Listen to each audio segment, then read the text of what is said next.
Je vais aussi parler des pasteurs. Vous pensez que tout le monde ne peut pas y aller le long il faut ça la carte vous autres. Vous avez découvert des sens. Moi, ensemble, ici quand nous sommes au Kenya, Kokota. Si na marambo au sala yango pour l'évangile, ce qui a sur ça moi ensemble, vous avez découvert le sens. Vous avez rancard. Qui est rancard?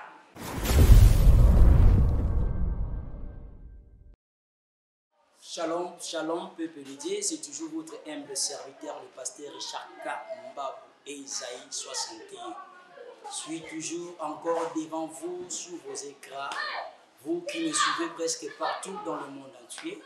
Je suis toujours venu vers vous.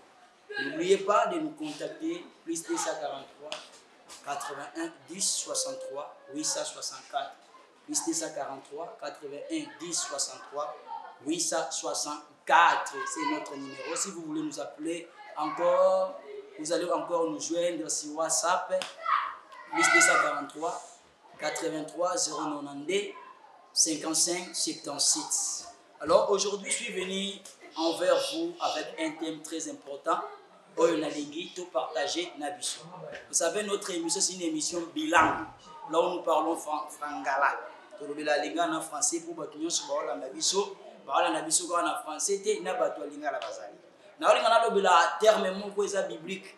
Oba nzambe belé ba oyebate na bengi yango na français ranka. Ranka, c'est-à-dire R-A-C-A, ranka. Bible elobi na Matthieu chapitre 5 verset 22. Ce mot qui était injuré ne se trouve qu'une seule fois dans la Bible. Ranka oyo mot o est injure et monana kaka mbala moko na kati ya Bible. Or, les rankas aujourd'hui, ils sont manifestés sur les réseaux sociaux, dans les églises, dans les maisons. Il y a des pères rankas. Bato ba déprouver le sens. Il y a ba maman ranka, na ba pasteur ranka. Ranka ça muto aza déprouver de sens. Na yali ngato mekana ko kotangela ngona Bible oyo sana ngwana otanga ngo bien na Matthieu. Na Matthieu avant tanga na maison, il se présente pas assez souvent dans la littérature juive. Et c'est là vous arrêtez. Mais il y a kokota na terme wana Bible parce que c'est lui qui dit à son frère quand on dit quoi ça d'éprouver des sens. A-t-il déjà d'éprouver des sens? Qui est ranka? On est à maman mon quoi ça na temps oyo. Je refuse pas que dans l'ancienne époque il y avait de belles femmes, des beaux mamans à l'ancienne époque, ma maman qui tourne bazaraki. Mais ce que je refuse c'est quoi? C'est mon raka d'aujourd'hui, c'est-à-dire maman oyo azaki kitoko kala abandai kolata kitoko kala soka lingi lelo alata kaka ndenge azalaki wana akomi raka ala découvrir des sens parce que na kala azaki kitoko pona ba papa kala ndenge bandai kolata ba mini-jupe ya modèle wana ya kala azaki kitoko pona yango ndenge akomi de na 75 ans 55 ans soka molata mini-jupe nastro lelo po azalaka ndenge azalaki kala aza découvrir des sens na bengi ranka donc azoye ba sous valeur na yete. Avant de faire ma campagne, mais qui donc a commencé censé parce que na âge wana avant ce boulot voilà des mini-chip par l'élo et ça même mini-chip était à néga lobby. Na ça on me comprendre. Na eko kota na deuxième sens à voler ranka. Je vais aussi parler des pasteurs. Vous pensez que tout le monde ne peut pas y aller le long na mokili. Il faut ça la carte vous autres. Le lot ce qui se passe aujourd'hui sur les réseaux sociaux. J'ai regardé le TikTok, j'ai regardé le Viber, j'ai regardé le YouTube, même aussi nos chaînes locaux, internationales ou comment. Tout le monde, si tu entres dans le TikTok, même ici il est pasteur, même ici il est chrétien, tout le monde sont devenus des danseuses. Les danseurs, les chrétiens. Dans un moment, on a interprété, vous avez découvert des sens. Moi, ensemble, ici quand on se oyo kenda kokota, apôtre Paul dit que je fais tout à cause de l'évangile pour avoir part. Na sala kanyon so pour l'évangile na on soit part. Si na marambo ozo sala, o sala yango pour l'évangile, ce qui a sur za moi nzambo, vous avez découvert le sens. Vous avez ranka, vous avez arrangé bato na zonga na sens normal. Et là nyonso to kota na yango. Et puis il tira. Donc na kota na YouTube pour na teya, lo banzambi oyo, et ça ina kati ya nzela na ngata chrétien mo kwa. Na kati d'enseignement na moi monsieur za chrétien mais oh ça découvrir le sens azonga na nzela. Je suis pas venu me comparer avec les autres parce que je suis pas parfaite, mais je suis venu te dire que si tu sens que c'est mon rencard marche avec toi, changer. Écoutez, nazo akana quand on a profondeur te polo naza na introduction. Vous savez dans Jean dans Jacques chapitre 2 verset 20, veux-tu comprendre un homme vain quel vide que tu es que la foi sans les œuvres est stérile. Ranka aza mutu moko aza mukuwa ya pamba mutu polele ana kondima. Beaucoup pensent que la foi c'est quoi? Selon la Bible dit dans Hébreux chapitre 11 le verset 1er, la foi est une ferme assurance des choses qu'on espère, une démonstration à celle qu'on ne voit pas. Oui, c'est la foi. Mais ça, ce n'est pas la foi de la dite. Il y a aussi la foi de refuser. Hébreux chapitre 11 verset 24, Bible dit, c'est par la foi que Moïse deviendra et il refusa d'être appelé le fils de la fille de Pharaon. C'est ça qu'on dit. Azaki na kondima na kola moni kete na comprendre na kokola na koze la ka lipate lo kino za découvrir des sens ba benga maranga na kose pate ba benga na aboyi yo kondima unaweza ka oui mo bala moninga oui ana foi mo sa moninga oui oza kondima mo teke kondima te kondima ba chrétien lelo découvrir des sens ils sont toujours chaque temps à l'église mais ils savent pas ce qu'ils font, ce sont des rancards à l'église à randi kolala. Si tu as la foi tu dois refuser ce que tu fais aujourd'hui. Ce qui ça m'a bien na olinga mobala mututi lena sabu na kotambola na eloko te. Je refuse que tu sois et que tu restes rancard, changé. Ne sois pas rancard car je parle pas de rancard, mais je veux que ton sens est jaune. Voilà la raison pour laquelle la délivrance ne doit pas commencer par tomber. La délivrance ne doit pas commencer par parler langue, mais la délivrance est l'acte de prise de conscience. Je te dis toi tiens. Toi qui me suis, n'oubliez pas, je vais seulement encore insister, plus de 143, 81, 10, 63, 864, plus de ça, 43, 81, 10, 63, 864. Et n'oubliez pas de s'abonner sur notre chaîne, toi qui nous suis. Dans la chaîne, on est dans le place ça le beaucoup non pour au beau sanaté, au landa chaque fois aux autres à la mission. J'ai continué à la deuxième sens. Et pour les sens, j'ai parlé la foi.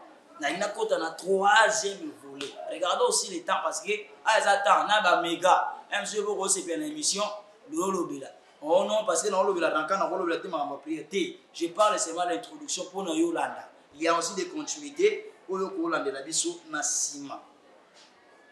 Voilà, pour en revenir au texte, on appelle ça qui est dans Matthieu chapitre 25 et 5-22. Certains interprètes ont pu avoir ou voir une gradation car l'instance du mépris ou de négation exprimée entre les termes injurés, ranka, et l'appellation du fou qu'on trouve dans le même verset. L'un des mots visait plutôt une intelligence intellectuelle et l'autre une incarnance dans le domaine moral. Mais cette opinion ne se repose sur rien de si. Bien aimé, fou et belé baza. Comme on est dans la Bible, il est dépouvé de sens. Le mot vain. C'est un gars prouvé dans la dépouvé de sens. À comme il se tient à son écart parce que la Bible dit c'est lui qui se tient à l'écart. Il cherche ce qui lui plaît. Il se irrite contre tout ce qui est bien. Et dans la Bible, il y a un verset dans la Bible, un verset démoniaque. Un verset à Bakui. Il y a déjà découvert ça à Ranka.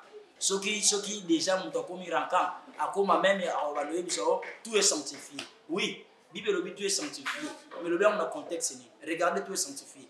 Donc, on a besoin de sanctifier, on a tout est sanctifié. Tout est sanctifié. Moi, je vais découvrir des sens. Ranka. Oh, le vin. Et comment mater ceux qui ont l'Union Saint-Esprit, pour nous défendre la Bible, pour pousser les gens à malade. Ça va découvrir des sens. Et bien, nous sommes pasteur. Tu nuire te bien rêve pour te bon vraie vérité. À quoi sert il y a un mensonge pour payer 10 000 francs? À ta 100 000 $, mon bien.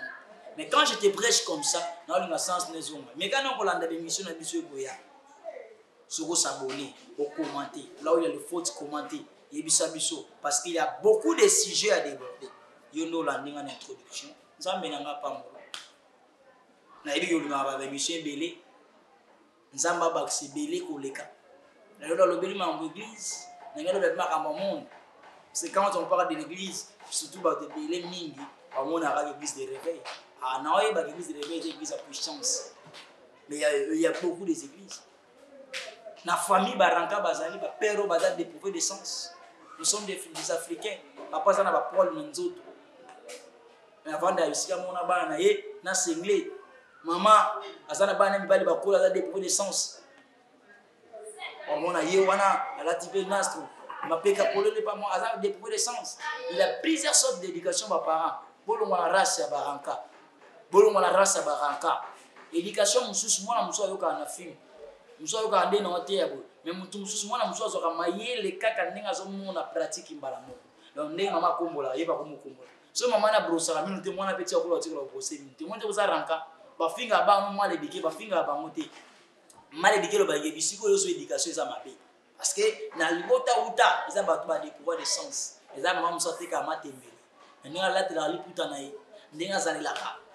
Ce n'est pas une maman qui passe tout le temps sur la miroir pour le faire des make-up chaque fois. Mais c'est une maman qui a raisonné bien. Papa a besoin de responsabilité. Aidons-nous dans cette émission pour tout ça. C'est la Bible.